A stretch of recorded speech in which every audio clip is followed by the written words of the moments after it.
Bonjour, welcome to Tamar Gail TV, and I am your host, Tamar Gail. Today I wanted to tell you the story about witches. I know Halloween is quickly approaching, and we've all heard horror stories of witches. Sometimes we could think that they are possibly green, with warts on their nose, they're old, evil, but the story of witches is actually quite interesting. So, here's a quick rundown. There are traditions of women healers, often known as wise women, shamans, midwives, and herbalists.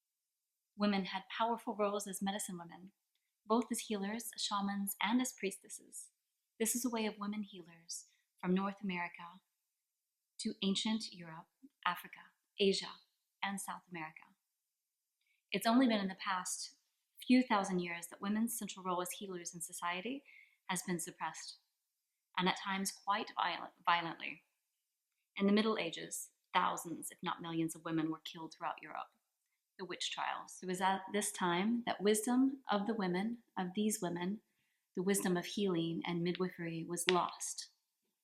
It was against the beliefs of the church, and they were considered evil, making pacts and connections with the devil.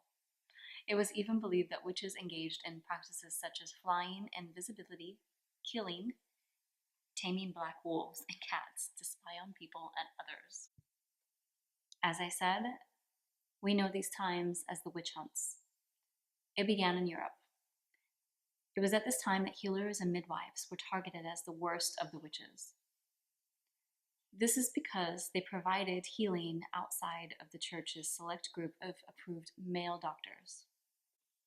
The wise women, they traditionally held wisdom of herbs to prevent pregnancy, to abort pregnancy, and this was a conflict within the church. There were women healers and midwives from every culture around the world. This woman was known as the village healer, midwife, wise woman, priestess, shaman, herbalist.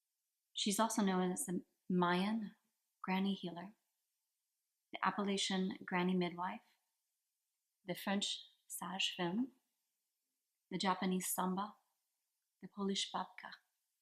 These women had a deep connection to nature and an honoring of the human body. They worked closely with nature, with herbs, with spirit to heal. Women healers, they serve their community through dream work, through toning, singing, hands-on healing, herbalist, medicinal herbalism, also through nutrition and spiritual healing. The truth is that women were traditionally the healers, and when Christianity came in, and I was raised a Christian, but when the religion was brought into society, they were scared of women. They were scared of women's power. And this is because before then, the world was living more in a matriarchal society. When the patriarchal society came in, they wanted to crush down the matriarch. And so how to do this was to accuse them of being something that was scary, something that people would fear. And it completely changed the way we saw these medicine women, the way we looked at the healers. And then the doctors came in, and they wanted to use men instead of women. The men were the ones that they wanted to show had the power. Although men could also be accused of being a witch, 70 to 80% of the witch trials were against women. A little sad, isn't it? Have you ever heard the story of the witches? Do you know where they come from? Where the stories come from? Happy Halloween, everyone!